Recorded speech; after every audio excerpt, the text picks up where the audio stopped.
What is going on, everybody? Welcome back to Chuds BBQ. My name is Bradley Robinson, and today I'm going to show you how I made this. Beautiful, delicious, shrimpy, crawfishy, smoky, amazing shrimp and crawfish etouffee. Coming up.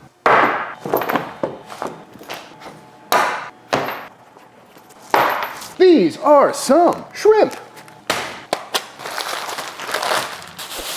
Ooh, pat them dry. And what I got here is some head-on, shell-on white shrimp from the Gulf. And the first thing we need to do is peel these. And you may be asking yourself, if you're gonna peel them immediately, why did you buy head-on, shell-on shrimp instead of just some pre-peeled shrimp? And the answer is, I don't know. No, I'm just kidding. What we're gonna do is peel these shrimp, and then we're gonna throw the shells on the smoker to pick up a little smoky flavor. And then we're gonna take those smoky shells and make ourselves a seafood stock, which will add a lot of flavor to this dish. So to peel these is really simple. Just gonna take that head off first of all. Boop, set that aside, and then we're gonna go through and just pull the legs off with the shells. Very simple stuff here, folks. And now, simply just try and get that tail off, leaving all that meat still in there. And now we've got ourselves a beautifully peeled shrimp, and I'm gonna go through and devein these. Just gonna do a little slit on the back to open it up, look for the old poop chute in there, and out it comes. Probably not gonna add that to the stock though. And just like that, beautifully deveined, peeled shrimp with the head and shells over here for our stock. So now I'm gonna repeat this a lot.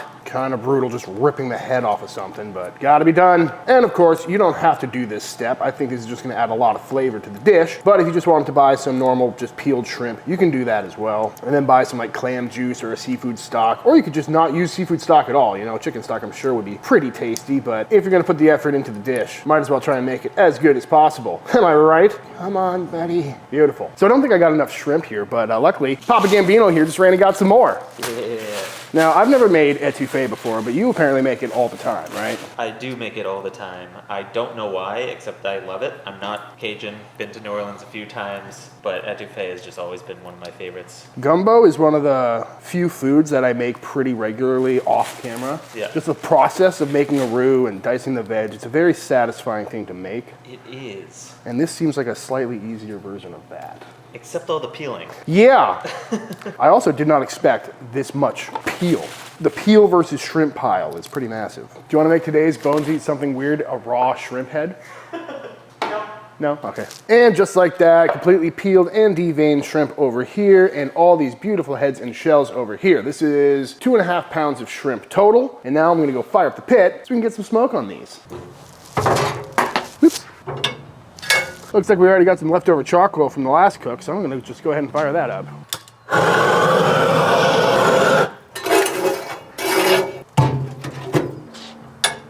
And on the pit we go. I think I'm just gonna leave these right on the tray, make life easy on myself here. But I'm not really trying to cook these right now. Really just trying to get some smoke flavor on them, and we're gonna end up making a stock, so if these do cook a little bit, I'm not too concerned about it. So I got a little bit of charcoal in there, a nice piece of post oak wood, and we're gonna let these smoke away for the next little bit. As for the shrimp themselves, we're not going to need these for a little bit, but I am going to go ahead and throw some seasoning on these. I'm going with some good old-fashioned Chuds BBQ snake bite. This is our spicy seasoning, but of course, a Cajun seasoning would probably be a little more traditional, but I think this is going to work really well. And give these a little bit of a dry brine, soak up some of the salt, make them nice and juicy, nice and plump, and just a light coating because shrimp are already pretty salty. Toss them around. Smells good already. Beautiful. Into the fridge these go. But we're not just doing a shrimp etouffee. We're also got some crawfish here. Of course. Got to be done. These are frozen though, just pick these up. We were going to use some from the crawfish boil we did last week, but we ate all of them, so this is our only option. But because they're frozen, we need them to defrost because we're going to smoke those shells too. And instead of just waiting for them to defrost naturally, we're going to drop them in a big pot, and that will thaw them out, obviously, warm them up so we can peel them, and also be the beginning of our stock. They're also pre-cooked. Oh yeah, should mention that.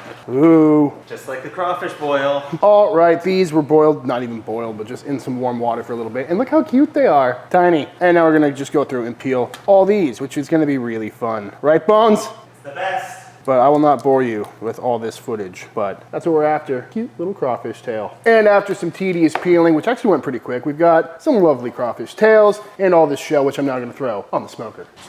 Ooh, not sure if you can tell on camera, but those have definitely picked up some color in the few minutes that they've already been on here. Looking good. And same for these. And while we wait,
And now that all of our veg is chopped, it's time to get this stock started. So with the same water that we warmed up those crawfish in, I'm gonna go in with all this veg trim that we just ended up with, including the tomato innards, the onion scraps and their paper, and all the bits and seeds from the bell peppers. Unless Nick has something to say about it. So you should put some parsley and scallions in it too. Yeah, I probably should. Next up, going in with some parsley, the whites from some scallions, a couple cloves of garlic, a couple of bay leaves, a few black peppercorns, a stalk of celery, some thyme, and as this comes up to a simmer, I'm gonna go check in on those shells. It's been probably an hour or so on here, and these are looking really nice. Loving the color on those. Definitely picking up some smoky flavor, so I think these are ready to come off the pit. Smells very good. So now, in we go. Ooh, smelling smoky and oddly shrimpy. And the crawfish as well. Love it. We're gonna fill this up with water and let it boil away for probably an hour or so until it's starting to smell real nice in here. Wow, that's a good color, huh? Yeah.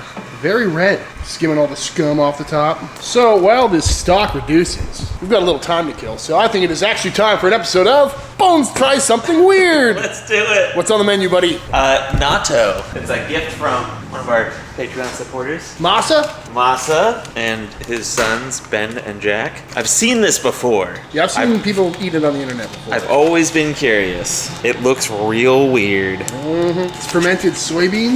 I guess fermented soybeans. Oh. Some sauce. Oh, it's so sticky. It looks like a good bar. Oh my god. Okay. That's gonna be on the Chud shop floor forever. Yep. This is a Japanese snack, right? Yep. I guess so. I'm supposed to stir. Wow. Oh, wow. So I guess you're supposed to put this mustard and this like soy sauce stuff. I want to taste it without it first. Okay. I don't know how to get this to my mouth. Okay. That looks like a beard ruiner. It's really weird. It's like a tart caramel that's not sweet. Weird. It looks very hard to eat. Yeah. Unbelievably sticky. So you're taking unsweet tart caramel and putting mustard on it. Oh, it's so mucusy. I would never eat it just because of how messy it is with all the strands coming off. Ugh.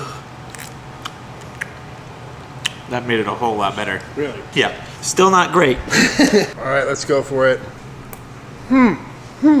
It's not as chewy as I thought it would be. Yeah. Being that gooey. That's interesting. It's definitely not bad. I wouldn't call it good. Kind of the running theme with most of the things we try. Yeah. There were some standout good ones that just looked weird. This is just okay. All right, after about an hour, hour and a half on this stock, it is smelling really good in here. And now we're just gonna strain everything out of it. So, ooh, that is a lot of crawfish for how little meat we got out of it. Probably the most intense seafood stock I've ever made though. And now that we got everything out of there, I'm gonna go through this finer sieve right here and just strain out all the little crawfish legs and anything else that may still be in there, peppercorns. And then our seafood stock will be done. And now finally, at long last, it is time to get our etouffee started. And to do that, I'm gonna make a pretty basic roux. Starting with going into this pot with some butter. Get that melting down. I'm also gonna go in with some oil. This is just avocado oil. That's gonna help keep this from burning too quickly. I'm just gonna get that nice and melted. And once that is nicely melted and we've cooked out some of the water from that butter, in we go with some all-purpose flour, bust out a whisk, and we're just gonna keep cooking this and stirring this until it browns up and thickens up a bit. And I'm not going for a full dark roux like a gumbo, but I'm also not really aiming for a blonde roux, somewhere kind of right in the middle. So probably should only take a couple minutes. And after just a couple minutes, that is the color I'm after. So now we're gonna go in with our veg. Starting with our onion. Ooh, that is hot. Our green bell pepper and our celery. And we're gonna let that cook in that really hot roux for a couple of minutes to soften up and start to break down a little bit. And after a few minutes of cooking down and smelling real good, we're gonna go in with our garlic. I like a lot of garlic. And we're gonna stir that in and let that get nice and fragrant, but we don't want it to burn, so only a minute or two. And now in with our tomatoes. And I was looking around on the internet for recipes for this, and only about 50% of them had tomatoes in there. So let me know in the comments if you're a tomato in or tomato out person when it comes to etouffee. And at this point, I'll also go in with some thyme. And once that is cooked down for a couple of minutes, now we can finally go in with our stock. Seafood stock looking nice and dark. And here we go.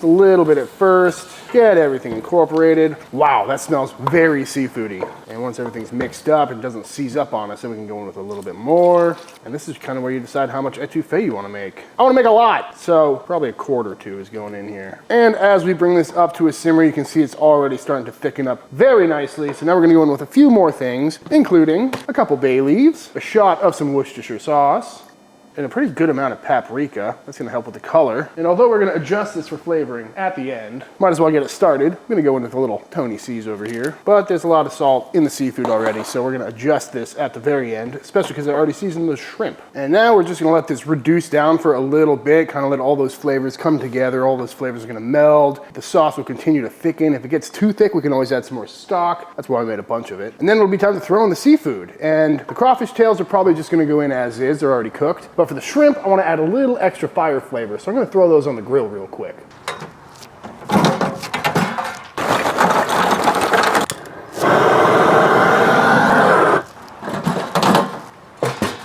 All right, now that we got this grill dripping hot, it's time to just put a little bit of char on these shrimp. I'm not really trying to cook them too much because they're going into the etouffee, which will continue the cooking process. But I think a little extra char flavor will really help add some more flavor. But they are shrimp, so they don't take long. Kind of what I'm looking for. A little bit of char on there, getting that pink color coming through, looking and smelling very good. Gotta tell you folks, I'm really enjoying this day. It's like probably 75. It's right before Texas gets really hot, so I enjoy doing some nice quick grilling outside. I tell you what, and just like that, after about 5 minutes, I did 2 batches of these, but looking good and coming off the pit. All right, this has been simmering down for about an hour, and that's because we've just been waiting for that rice to cook. It's just some white rice in a rice cooker. Pretty exciting stuff, but this is looking really good. Just reducing it down, letting it come up to that nice thick, but not too thick consistency. Not as thick as like a gumbo or something like that, but this is looking really good. We've been tasting it and adjusting. If you can't tell by the color, I added a bunch of paprika in there to help with that, and a bunch of Tony C's until it was a saltiness and spice level we were after. So at this point, all we really need to do is chuck in our seafood. So we got our grilled off shrimp over here. They have been just chilling here, so they're a little cold. So we're gonna warm them up, finish cooking them through, and just let them simmer in the sauce until we're ready to plate up. And of course, we can't forget all these beautiful crawfish tails. And we're gonna mix that in and wait till everything is heated through. What do you think, Bones? How's it looking? Looks pretty darn good, but I think we just need more meat. Picked up some frozen crawfish tails as well, in case we ran into this very situation. Although this does look pretty good, but you know, a little extra protein in the diet never hurt anybody. These are nice and shreddy almost, which I think will get more in every bite. Ooh, yeah. Love it. All right, y'all, it is finally time to plate up. So into this bowl, I'm going in with a nice mound of some rice. Boop. Lovely. And now that everything is nice and hot, time to go over with some lovely seafood. Oh yeah. I know I probably said it 1,000 times, but this smells so good.